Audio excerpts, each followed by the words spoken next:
Thank you for clicking on the YouTube channel, Nerds in the Hood. What is up, YouTube? It's the homie Rex the T-Rex here, and on today's video, I will be reviewing the English dubbed 1985 animated movie, Vampire Hunter D. The film's plot synopsis is: when Doris Lang is chosen as the next bride for the vampire Count Magnus Lee, she will hire a mysterious vampire hunter known only as D in an attempt to escape her ill-gotten fate. The cast for the film is: we got Michael McConaughey as D and the Left Hand, Barbara Godson as Doris, Jeff Winkless as Lee, and Eddie Merman as Lamika. And if I mispronounced any of the names, I'm sorry. This movie was directed by Toyo Ashida. This movie was written by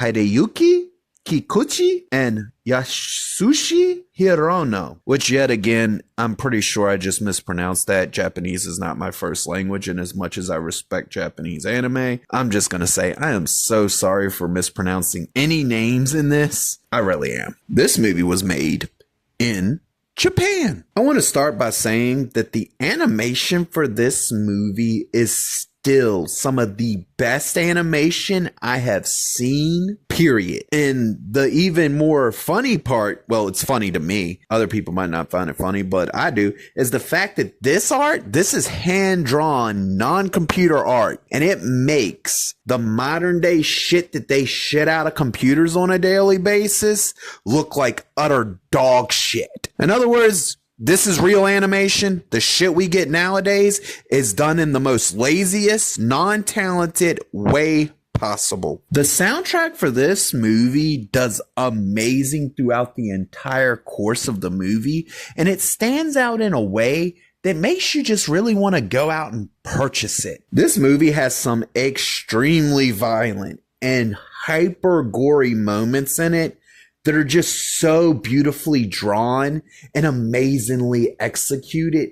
And this happens throughout this whole ass movie. Like, you're gonna get these moments throughout the entire movie, and they are just fucking phenomenal. This movie has some amazing characters in it that have some really great American voice actors backing it up that did a really good job in this movie. And they also have some phenomenal character designs to these characters that really stand out and just look fucking cool. This movie has an amazing cast as far as the English dub goes. They do really amazing at lending their voices to these characters and helping to bring them to life and make them all feel unique and different from one another. And I'm gonna let you know now, the reason I watched this in English is because this is the only way I've seen this movie. I had it back on VHS back in the day, and I ain't seen it in the last 10-15 years, so I wanted a chance to actually review it and pay attention to it. But I have very much intentions of now, since I can, watching it with the Japanese dialogue and the subtitles. And as good as I feel that the American cast did for this movie, I'm gonna tell you now, I already know the Japanese cast is gonna be better.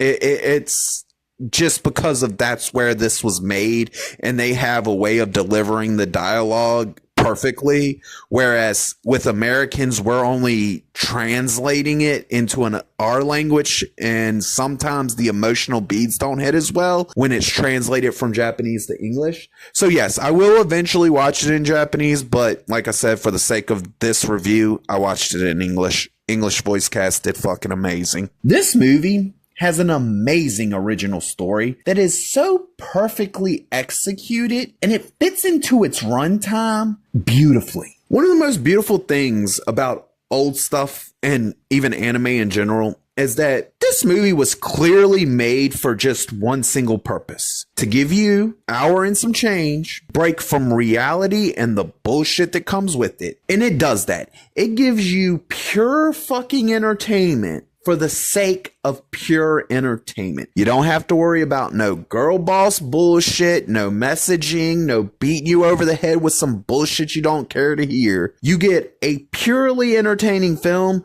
for just the sake of pure entertainment. For this movie, we get a badass main character that does some badass stuff and has a badass backstory for him too. And no, I'm not going to ruin the backstory here since technically that would be a spoiler. Just know it's badass. This movie has so many standout things in it that it turns this entire film into one beautiful work of art. Not only are all the fight scenes in this movie amazingly executed, they're extremely entertaining to watch. We get some great monster designs that look nasty and grotesque while also just looking cool as fuck. This movie has a couple of twists within it, and I'm not gonna lie to you, these twists are delivered with damn near perfection. We get a standout third act that does amazing at giving a satisfying conclusion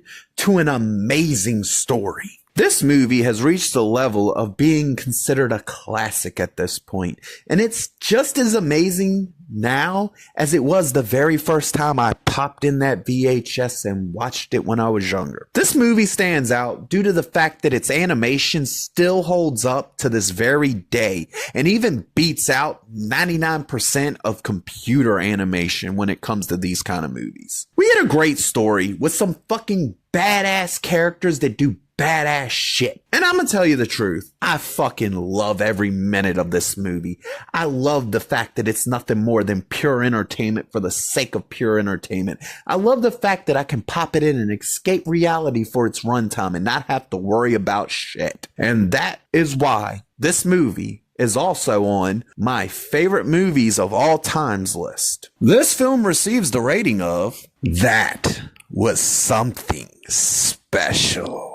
If you liked the video, please click the thumbs up. If you disagree or agree with me, please leave a comment. And if you really want to see more of me, please hit that subscribe button.